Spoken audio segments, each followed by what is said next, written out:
Hello students, and welcome to another video. Today we're going to be determining the limiting reagent. And our problem is we have copper reacting with sulfur to form solid copper 1 sulfide. Now, what is the limiting reagent when 50.6 grams of copper reacts with 42.4 grams of sulfur? So we've got this amount of copper and this amount of sulfur, and we want to know which one's going to run out first. Okay. Who's going to be our limiting reagent? Copper or sulfur, okay? The first thing we got to do is write a balanced equation. So we've got copper plus sulfur reacting to form copper sulfide, 1 sulfide. Now, when we write this, it's going to be Cu2S. And let me explain. This is a review from past chapters. So copper is only going to give 1 electron away. And sulfur, in order to satisfy the octet rule, it wants to have 2 electrons, right? Because we know it's part of group 6. We need to have 2 electrons. So it wants to take 2 electrons, but copper's only giving 1. So how many coppers do we need? We need 2. So if we have 2 coppers, they're each going to give 1 electron to sulfur, and sulfur's going to accept those and wants to take them, okay? And our equation's not balanced. We got to add a second copper over here, so now it balances. And our amounts are 50.6 grams of copper and 42.4 grams of sulfur, okay? And we want to know which one is going to run out first, okay?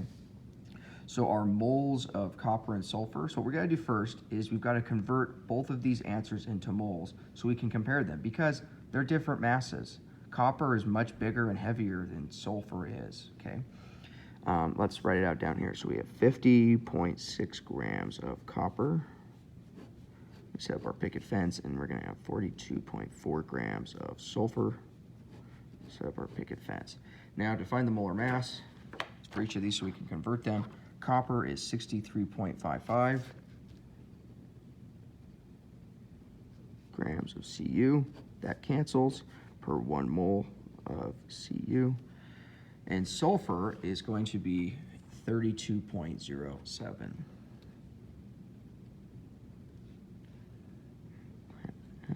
Our grams S cancel, we have 1 mole of S. Now let's punch this into our calculator so we can calculate how many moles we have of each substance. We have 50.6 divided by 63.55, and that is going to give us 0.8. We'll just do 0.8. 0.80 moles of Cu.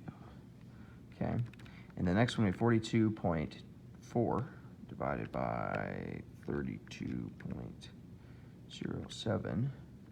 That's going to give us 1.32 moles of S. Okay. All right. Now what we're going to do is to compare them to each other. So what we're going to do,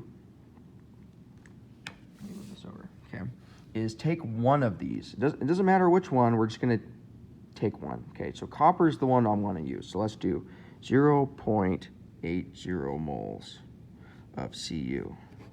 And we're going to compare it to the mole ratio of copper to sulfur. So if we look here, our coppers to our sulfurs is a 2-to-1 ratio.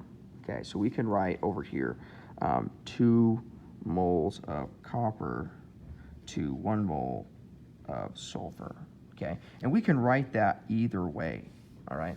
Okay, as in the previous videos. This is just our ratio of copper to sulfur, okay? We're not working with products yet. We're just working with which one's going to run out first in this example, okay? And then because copper's on top, I'm going to put copper on the bottom and put sulfur on top. So we have 2 moles of Cu per every 1 mole of S. Okay, and these will cancel out. And now we're going to figure out how much sulfur we need is going to be reacted with all of the copper. So in this instance, if I was to react all of the copper, how much sulfur would be used up? Which is 0.8 divided by 2, which is equal to 0.4 moles of S. So if I were to use up all of the copper, and in comparison to this ratio, I would have 0.4 moles of sulfur. But how much sulfur do we have? We have 1.32 moles, okay? We almost have a little over 3 times the amount of sulfur that we need, okay? So in this example, sulfur is going to be our excess reagent. Our limiting reagent is going to be copper, okay? Because if we were to use up all the copper, we would only use up this much sulfur. But how much sulfur do we have? We have this much, okay? So what we're doing is we're finding the moles of each of these masses, and then we're making a comparison of one of these to the mole ratio of coppers to sulfurs, okay? To find out that coppers are limiting reagents, okay? Thanks for watching.